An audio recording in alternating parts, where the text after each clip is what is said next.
بنی اسرائیل کے اندر اور خاص طور پر یہود میں حضرت موسیٰ اور حضرت ہارون علیہ السلام کے بعد سب سے زیادہ جس نبی کو مانا جاتا ہے اور ان کا اثر رسوخ ہے وہ حضرت سلیمان علیہ السلام ہے۔ حضرت سلیمان علیہ السلام کی بہت ساری ایسی امتیازی شانیں ہیں جو اللہ تعالیٰ نے کسی اور نبی کو عطا نہیں فرمائی۔ ان میں سے ایک یہ ہے کہ اللہ تعالیٰ نے انہیں انسانوں کے ساتھ ساتھ جانوروں اور پرندوں کی بھی بولیاں عطا فرمائی تھی۔ وہ ان کی بولیاں جانتے تھے، ان کی بات کو سنتے اور سمجھتے تھے، اور وہ جہاں بھی بولتے تھے آپ اس آواز کو سن لیتے تھے۔ اور ان چیزوں کو یہ نہیں کہ صرف یہ کہیں قصے کہانیوں میں آیا ہے، یہ بات خود قرآن مجید نے بیان فرمائی ہے۔ ایک پوری سورہ مبارکہ ہے جس کا نام ہے سورہ النمل۔ تو نمل کا معنی ہے چیونٹی، تو اللہ تعالیٰ نے وہ چیونٹی کے نام پر سورت کا نام رکھ دیا ہے۔ اس میں یہ واقعہ ہے، اور یہ واقعہ یہ ہے کہ حضرت سلیمان علیہ السلام کا لشکر گزر رہا تھا، اور آپ جب گزرتے تھے تو آپ بڑی ٹھاٹھ باٹھ کے ساتھ گزرتے تھے، کیونکہ آپ کے اندر بنی اسرائیل میں بہت عرصے بعد اللہ نے دو چیزوں کو ایک ذات کے اندر جمع فرما دیا تھا۔ اس سے پہلے یہ ہوتا تھا کہ نبوت ایک ہستی کے پاس ہوتی، مگر اس زمانے کی بادشاہت وہ کسی اور فرد کے پاس ہوتی تھی، بنی اسرائیل میں سے ہی۔ لیکن حضرت سلیمان علیہ السلام کی ذات پہ پہنچ کر اللہ نے یہ دونوں چیزیں آپ کی ذات میں جمع فرما دی۔ تو آپ نبی بھی تھے اور آپ بادشاہ بھی تھے، تو پھر وہ جو آپ کا ٹھاٹھ باٹھ تھا وہ بھی اسی شان و شوکت کے ساتھ تھا۔ تو آپ کا لشکر، اور لشکر میں گھوڑے بھی تھے، گزر رہا تھا، کہیں کسی طرف جا رہا تھا۔ تو ایک چیونٹی نے دوسری چیونٹیوں سے کہا کہ ذرا ہٹ جاؤ، پرے ہٹ جاؤ، جگہ چھوڑ دو، کہ سلیمان علیہ السلام کا لشکر کچھ دیر کے بعد یہاں سے گزرنے والا ہے، کہیں وہ لا علمی کے اندر تمہیں کچل نہ دے، روند نہ ڈالے۔ یہ واقعہ قرآن مجید کے اندر ہے۔ تو حضرت سلیمان علیہ السلام کا لشکر ابھی وہاں پہنچا نہیں تھا، آپ نے اس چیونٹی کی یہ بات سن لی، اور آپ سن کر مسکرا پڑے، اور آپ مسکرائے، اور آپ نے اپنے لشکر کو حکم دیا کہ بھی یہ اللہ کی مخلوق ہے، اس کا احتیاط کرو، کچھ راستہ بدلو۔ تو حضرت سلیمان علیہ السلام کا سننا یہ بھی علم غیب ہے، کیونکہ وہ آواز تو ان کانوں تک نہیں آ رہی تھی، اور چیونٹی کا یہ بات جان لینا کہ ابھی یہاں سے حضرت سلیمان علیہ السلام کا لشکر گزرنے والا ہے، یہ بھی اس کے علم کا اظہار تھا۔ تو اس کے اندر یہ واقعہ بھی ہے۔ اور چیونٹیوں کے بارے میں ایک دو اور واقعات بھی اسی طرح حضرت سلیمان علیہ السلام کے ساتھ پیش آئے۔ پرندوں کی بولیاں بھی آپ سمجھتے تھے۔ آپ ایک جگہ سے آپ کا لشکر گزر رہا تھا، دیکھا کہ ایک چڑا اور ایک چڑیا، یعنی مرد، نر اور مادہ دونوں، وہ آپس میں کچھ بات چیت کر رہے ہیں۔ تو حضرت سلیمان علیہ السلام پاس سے گزرے تو آپ مسکرا دیے۔ تو لوگوں نے پوچھا کہ کیا ہے؟ آپ نے فرمایا کہ یہ جو نر چڑا ہے یہ اس کو اپنے ساتھ نکاح کرنے پہ آمادہ کر رہا ہے، نکاح کے لیے اس کو کنونس کر رہا ہے، اس کو آمادہ کر رہا ہے۔ اب اس سے آپ پتہ چلائیں اس بات کا کہ جیسے اللہ تبارک و تعالی نے یہ انسانوں کے اندر نکاح کو رکھا ہے، اس کا مطلب ایسے ہی پرندوں کے اندر بھی اللہ نے اس نظام کو رکھا ہے۔ ان کو بھی اللہ نے یہ حلال اور حرام کا اور حق اور ناحق کا یہ شعور فطرت اللہ نے ان کو بھی عطا فرمایا۔ تو فرمایا کہ یہ اس کو نکاح کے لیے قائل کر رہا ہے، اور یہ اس کو کہہ رہا ہے کہ میں تمہیں فلاں پہاڑ کے اوپر ایک ایسا گھر بنا کے دوں گا کہ وہاں کسی کا بھی گھر نہیں ہوگا۔ فرمایا کہ یہ اسے کہہ رہا ہے۔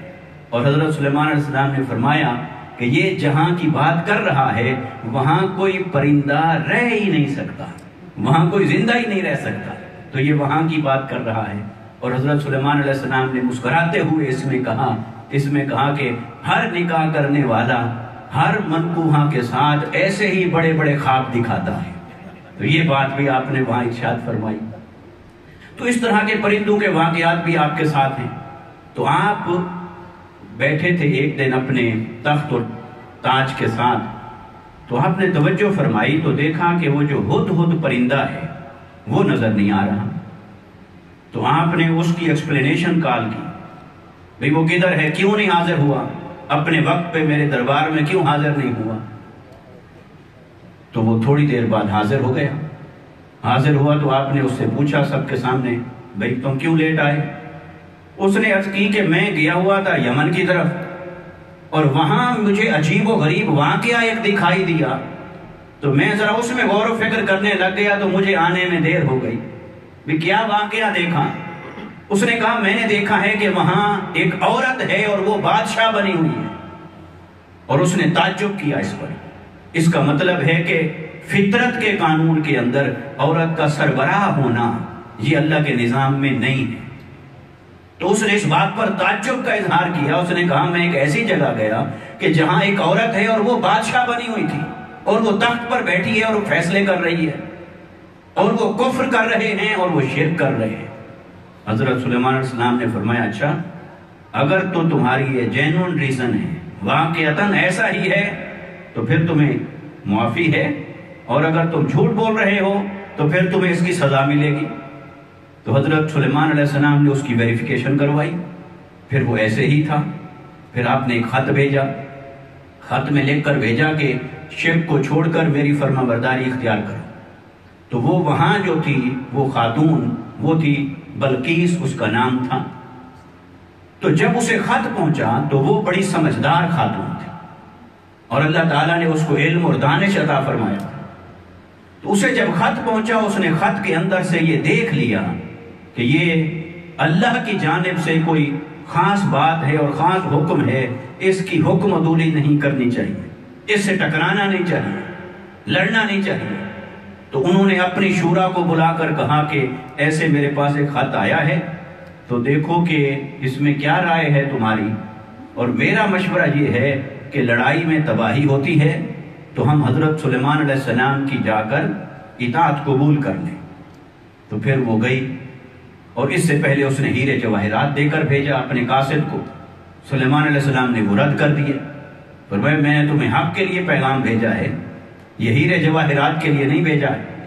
پھر وہ خود آئی، تو جب خود آئی تو آپ بیٹھے تھے مجلس میں، اور پھر آپ نے حکم دیا کہ کون ہے تم میں سے جو اس کا تخت جس پر بیٹھ کر وہ فیصلے کرتی ہے وہ تخت کوئی اٹھا کر میرے پاس لے آئے، اور اس کے پہنچنے سے پہلے۔ تو ایک جن آپ کی مجلس میں بیٹھا تھا، اس نے کہا کہ مجھے اگر آپ اجازت دیں تو میں آپ کے اس سیشن کے ختم ہونے سے پہلے آپ کے اٹھنے سے پہلے میں لے کے آؤں گا۔ آپ نے فرمایا نہیں، مجھے اس سے جلدی ہے۔ تو پھر ایک صاحب علم، یعنی ایک عالم جو آپ کا غلام تھا، آپ کا امتی تھا، یوں کہیں کہ آپ کا صحابی تھا، آپ کی مجلس میں بیٹھا تھا، اس نے کہا کہ انا آتی کا بہی قبل ان یرتد الیک طرفک، میں اسے لا سکتا ہوں آپ کی آنکھ جھپکنے سے پہلے وہ آپ کے سامنے پڑا ہو۔ بس حضرت سلیمان علیہ السلام نے اسے اجازت دی، اس نے پل بھر میں، یعنی پل بھی نہیں گزرا، اور دیکھا تو وہ تخت سارے کا سارا وہ آپ کے سامنے پڑا ہے۔ آپ نے فرمایا کہ اب اس کی شکل اور صورت تھوڑی سی چینج کر دو، اور چینج کر کے رکھ دو اسے۔ پھر وہ جب ملکہ بلقیس پہنچی تو آپ نے اس کے سامنے اسے رکھا اور کہا کہ اس کے بارے میں تمہاری کیا رائے ہے، یہ کیسا ہے؟ تو اب وہ دیکھ کر حیران رہ گئی۔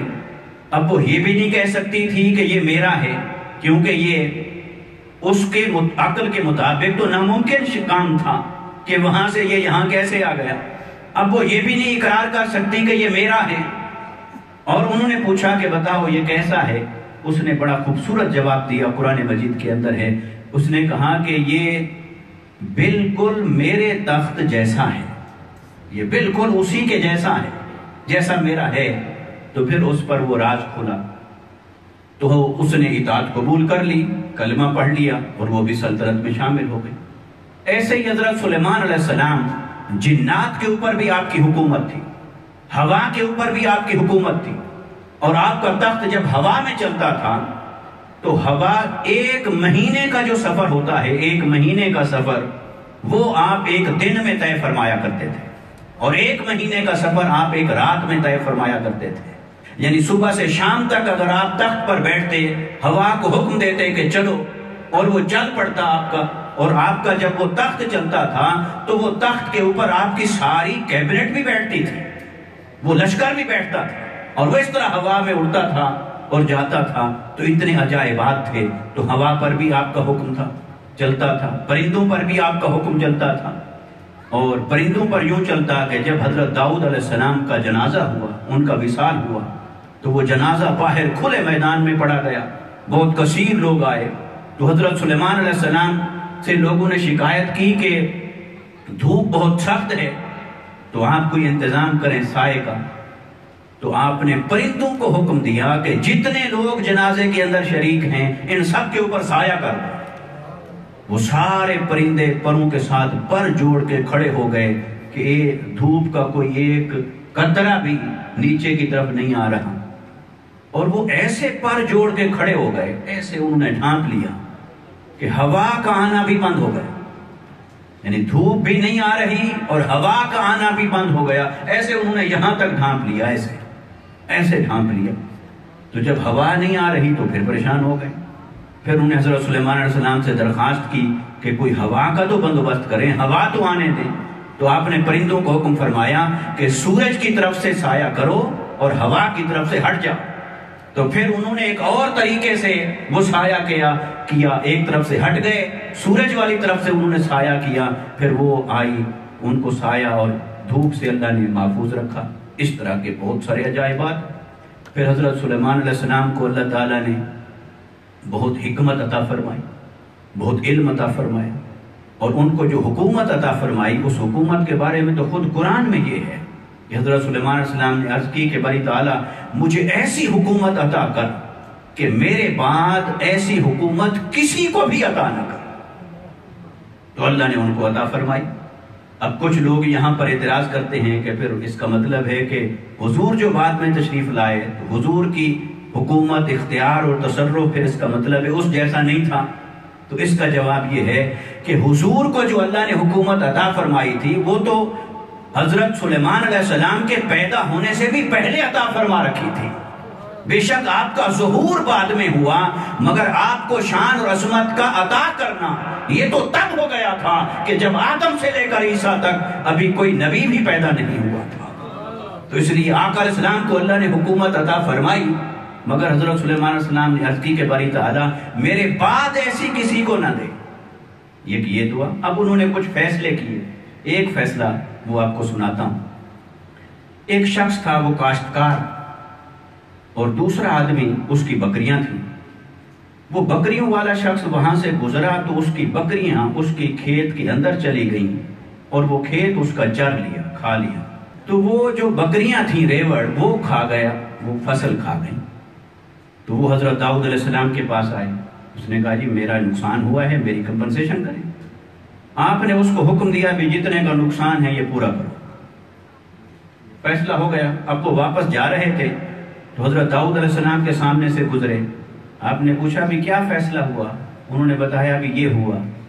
آپ نے فرمایا سنو، اگر یہ فیصلہ میرے پاس آتا، ادب کا بھی مقام تھا نا، یہ نہیں کہا کہ فیصلہ غلط ہے، فرمایا اگر میرے پاس یہ آتا تو میں ایسے کرتا کہ میں یہ بکریاں دے دیتا اس کو جو کاشتکار ہے جس کا نقصان ہوا ہے، اس کو کہتا کہ یہ بکریاں گھاس بھی آپ کھلائیں، ان کا دودھ بھی آپ پئیں، اور اس دوران جتنے بچے ہوں وہ بھی آپ کے ہوئے، آپ ان سے فائدہ اٹھائیں، اور یہ آدمی اتنی دیر میں آپ کی کھیت اور فصل کو اگائے، اور جہاں آپ کی کھیت پہنچی ہوئی تھی وہاں تک آپ کو اگا کے پکا کے بنا کے دے، یہ محنت یہ کرے، اور اتنی دیر اس کی بکریاں آپ پالیں بھی اور اس کا جو فائدہ ہو وہ بھی آپ کا ہو، پھر یہ اسی حالت میں فصل آپ کو لوٹا دے اور آپ اس کی بکریاں اسی حالت میں اس کو واپس لوٹا دیں۔